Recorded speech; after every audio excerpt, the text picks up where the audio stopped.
Hello friend, today we will start our last chapter, that is fuels and combustion. This is very important chapter. It has theory and numerical. Theory उसकी बहुत easy है और numerical भी limited type के. और एक specific बात बताऊँ कि इसके न्यूमेरिकल, एक सिंपल न्यूमेरिकल आपको 13 या 14 मार्क के लिए डायरेक्टली आ सकता है. 13 मार्क का एक ही न्यूमेरिकल और वो भी सिंपल, जिसमें ज़्यादा कुछ डिफिकल्टी है नहीं. ये थोड़ा सा केमिस्ट्री टाइप है, तो दिखने में न्यूमेरिकल थोड़ा सा डिफिकल्ट लगता है, लेकिन एक्चुअल में बहुत सिंपल रहता है. तो इसका न्यूमेरिकल आप मिस मत कीजिए.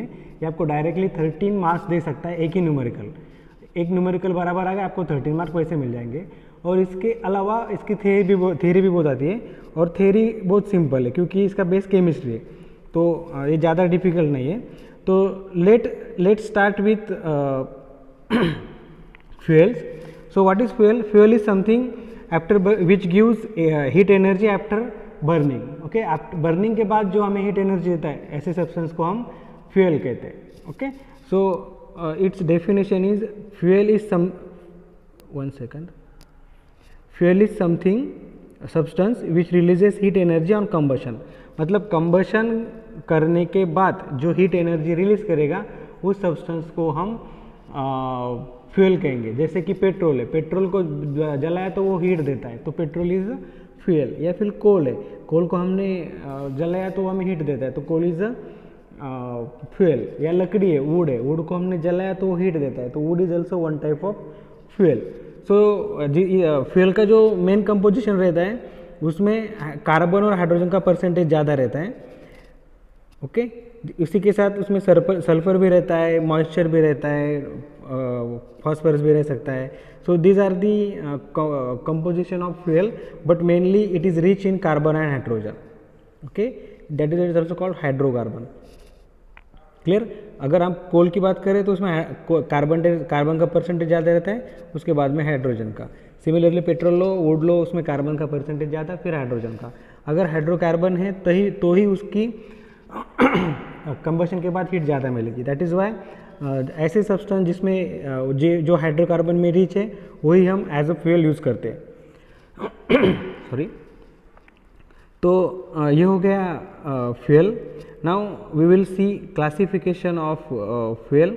सो there are two types of fuel, primary fuel and secondary fuel. जो एज इट इज़ नेचर में मिलते हैं उसे हम कहेंगे प्राइमरी फ्यूल. जैसे वुड है, wood is a directly occur in nature, जिससे हमें कुछ प्रोसेस नहीं करनी पड़ती है. उसको काटा, जलाया, वो हो गया फ्यूल, तो it is called natural fuel. दूसरा है, अगर जो फ्यूल इस नेचुरल फ्यूल से डिराइव करते हैं या प्रिपेयर करते हैं उसे कहेंगे secondary fuel. Okay, secondary fuel is prepared through this primary fuel, या secondary fuel is made up from primary fuel. जैसे वुड से हम कोल बनाते हैं, वुड से हमने कोक बनाया, कोल बनाया, तो कोल हो गया सेकेंडरी फ्यूल क्योंकि वो हमने वुड से बनाया. क्लियर. सो जो फ्यूल प्राइमरी फ्यूल से डिराइव करते हैं उसे कहते हैं सेकेंडरी फ्यूल, और जो एज इट इज नेचर में मिलता है उसे हम कहेंगे primary fuel. So also there are 3 types of fuel. Fuel may be in solid form या लिक्विड फॉर्म और गैसियस फॉर्म. ओके, सो ये तीन ही चीज़ें जिसमें फ्यूल रह सकता है. फ्यूल एक तो सॉलिड रहेगा या लिक्विड रहेगा या फिर गैसियस रहेगा. तो हम डिटेल क्लासिफिकेशन अब देखेंगे. So first type is solid. Solid में दो टाइप, प्राइमरी और सेकेंडरी. तो wood, peat, lignite, coal, this occur naturally in nature, so this are the primary fuels. Okay, coke, charcoal, briquette, these are the fuels which is derived from primary fuel like wood. Okay, so it is considered as secondary fuel. Clear. solid fuel में wood, peat, lignite ये primary fuel है, coke, charcoal, briquette से secondary fuel है. After that fuel may be in liquid form. So crude oil or petroleum oil is nothing but the primary fuel क्योंकि वो as it is nature से मिलते हैं. उससे हम जो भी डिराइव करेंगे उसे हम कहेंगे secondary fuel. Like gasoline, gasoline means petrol, gasoline, kerosene, fuel oil, alcohol, benzol, shale oil, these are the product of petroleum oil. ये जो भी अभी मैंने पढ़ा गैसोलीन केरोसिन, ये हमें क्रूड ऑयल से मिलता है, पेट्रोलियम ऑयल से मिलता है, जिसको पेट्रोलियम ऑयल पे हमने प्रोसेस की तो हमें ये चीज़ें मिलेंगी। तो these are the secondary fuel. Clear? After that, gaseous fuel. So natural gas is primary fuel because it occurs naturally, and petroleum gas, producer gas, coal gas, coke oven gas, blast furnace gas, carbureted gas, sewer gas, these are the secondary fuel because ये जो secondary fuel अभी मैंने पढ़े हैं ये हम derive करते हैं नेचुरल गैस से। क्लियर? सो सॉलिड फ्यूल के बारे में हम कुछ डीप बात करेंगे। तो पहला है coal. Coal, the main constitution और main composition of coal is carbon, hydrogen, oxygen, nitrogen, sulphur, moisture and ash. These are the composition of coal. तो इसमें सबसे ज़्यादा परसेंटेज कार्बन हाइड्रोजन का रहेगा, बाद में ऑक्सीजन, सबसे कम सल्फर और मॉइस्चर रहते हैं।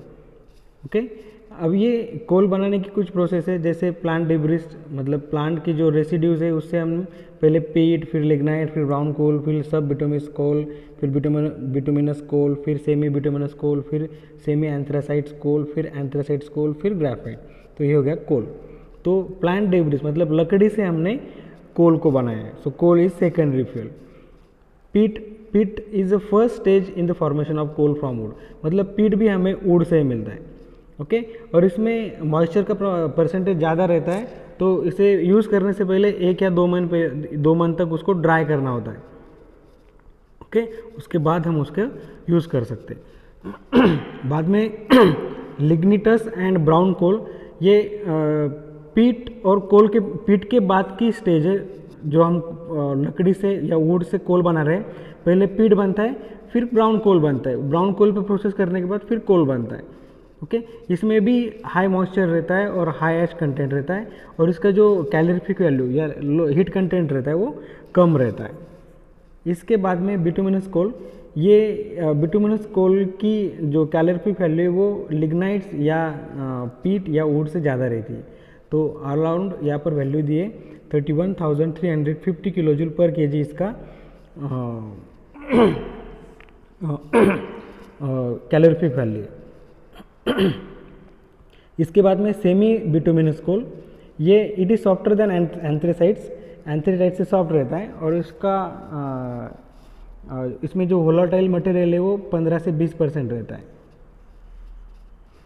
और वोलाटाइल मटेरियल की वजह से इसकी जो स्टोर करने में डिफ़िकल्ट रहता है, क्योंकि ये छोटे छोटे साइज़ में उसके टुकड़े हो जाते हैं, तो इसलिए उसको स्टोर करना या ट्रांसपोर्ट करना डिफ़िकल्ट है। Next is semi anthracites. It has less percentage of carbon. Okay. Then anthracites, ये हार्ड कोल रहता है, और इसका जो कलर रहता है वो शाइनिंग ब्लैक रहता है। ये धीरे से शुरू होता है, इग्नाइट स्लोली, और इसकी जो कैलोरीफिक वैल्यू है ये 35,500 kilo joule per KG. Later on would charcoal, it is obtain bye destructive distillation of would during the process. जो वोलाटाइल मैटर है और वाटर है उसको हम निकाल देते हैं। जो ऊपर के हमने जो पढ़ा उसमें से हमने अगर वोलाटाइल और मॉइस्चर कंटेंट को निकाल दिया तो हमें मिलता है would charcoal. Okay, and last Coke, Coke last नहीं है, और next Coke, it consist of carbon and mineral matter with about 2% of sulphur and small quantity of hydrogen, nitrogen and phosphorus, लेकिन जो रिच परसेंटेज वो carbon के, ये सबसे last में मिलता है हमें। ये generally used in blast furnace, और लास्ट में ब्रिकवेट मतलब उसको हार्ड मतलब प्रेस करके हाई प्रेशर में उसको छोटा सा टुकड़ा बना देते, that is called briquette. This are the prepared from fine coal और coke by compressing the material under high pressure. Okay, so these are the solid fuel. Okay, and now we will see liquid fuel. Liquid fuel is obtained from petroleum oil or crude oil. इसके कुछ advantages है over solid fuel. इसको storage करना solid fuel से easy है, क्योंकि इसे कम space लगती है स्टोर करने के लिए as compare to solid fuel. इसकी जो हाई कैलोरीफिक वैल्यू है, इसकी जो कैलोरीफिक वैल्यू है वो सॉलिड फ्यूल से ज़्यादा रहती है। कैलोरीफिक वैल्यू मतलब जलने के बाद कितनी हीट रिलीज होती है, उसको कहते हैं कैलोरीफिक वैल्यू। ये इसका कंजम्पशन पे हम इजीली कंट्रोल कर सकते हैं एज़ कम्पेयर टू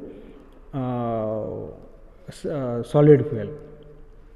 इसमें स्पॉन्टेनियस कंबशन के चांसेस कम है, इसकी हैंडलिंग और ट्रांसपोर्टेशन ईजी है, और इसमें सबसे इम्पोर्टेंट बात ऐश प्रॉब्लम नहीं है। जो ऊपर हमने सॉलिड फ्यूल देखा वो जलने के बाद उसकी ऐश बनती है, राख जलावन म्हणो, तो वो राख रिमूव करना, वो ऐश रिमूव करना भी एक बहुत बड़ी टास्क होता है जहाँ पर भी सॉलिड फ्यूल यूज़ करते हैं। केरोसिन या petrol, diesel, these are the examples of liquid fuel.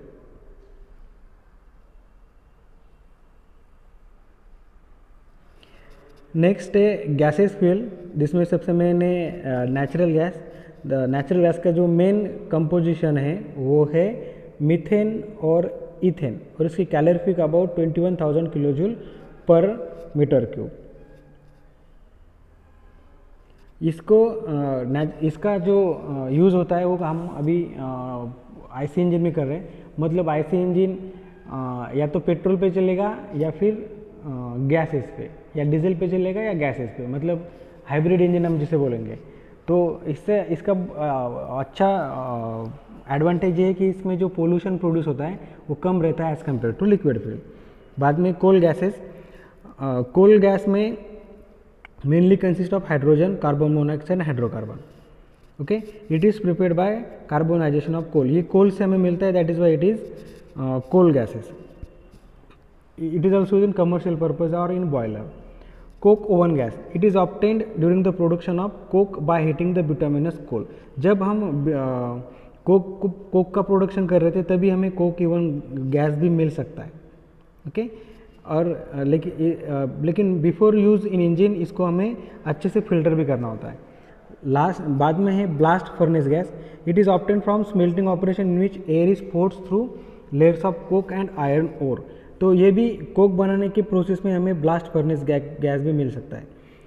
Pig iron manufacture where this gas is produce as by product and contains about 20% of carbon monoxide. After filtering it may be blended with richer gas और used in gas engines directly. इसकी जो heating value या calorific value कम रहती है। Producer gas, ये मिलता है हमें कोल का पार्शियल ऑक्सीडेशन करने पर। Okay, when they are burnt with sufficient quantity of air, it is produced in specifically designed retort. It has low heating value and in general is suitable for large installation. It is also used in steel industry for firing open hearth furnace. बाद में illuminating gas और water gas, ये जैसे it produce by blowing steam into white hot Coke. White hot Coke और steam से हम ये produce कर सकते हैं। इसका केमिकल रिएक्शन यहाँ पर दिया हुआ है, कार्बन प्लस स्टीम मतलब H2O, तो हमें मिलेगा CO प्लस H2। उसमें आती है sewer gas. It is obtain from sewage disposal vats in which fermentation and decay occurs. It consist of mainly marsh gas मतलब methane and is collected at large disposal plant. It work as fuel for gas engine which in turns drive the plant pumps and agitators. Okay, अब इसके कुछ advantage भी है। ये इसका combustion हम betterly control कर सकते हैं as compare to liquid and solid. It much less excess air is needed for complete combustion.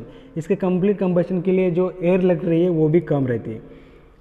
Economy in fuel and more efficiency of furnace operation, इसका मतलब है कि कम खर्चे में वो उतना ही हीट देती है जितना लिक्विड और सॉलिड कोल देते हैं। मतलब इसकी प्राइस कम रहेंगी तो जो भी हीट मिलेगी, मतलब अगर हमने सेम लिक्विड फ्यूल लिया सेम कीमत का और सेम कीमत का हमने अगर गैसेस फ्यूल लिया तो गैसेस फ्यूल से हमें ज़्यादा हीट मिलेगा। इन शॉर्ट ये क्लीनलीनेस भी रहता है, मतलब इसमें पोल्यूशन बहुत कम रहता है और स्टोरेज का कुछ प्रॉब्लम नहीं है। पाइपलाइन के थ्रू भी हम इसको ट्रांसपोर्ट कर सकते हैं। So these are the classification and some theory about fuels. इसमें आपको एक क्वेश्चन भी आ सकता है। अगर आपको कोई डाउट रहा तो आप मुझे कभी भी पूछ सकते हैं। अगले लेक्चर में हम इसके आगे का पार्ट देखेंगे कंबशन का। ये होगा फ्यूल के बारे में, आगे हम कंबशन के बारे में डिस्कस करेंगे। Thank you.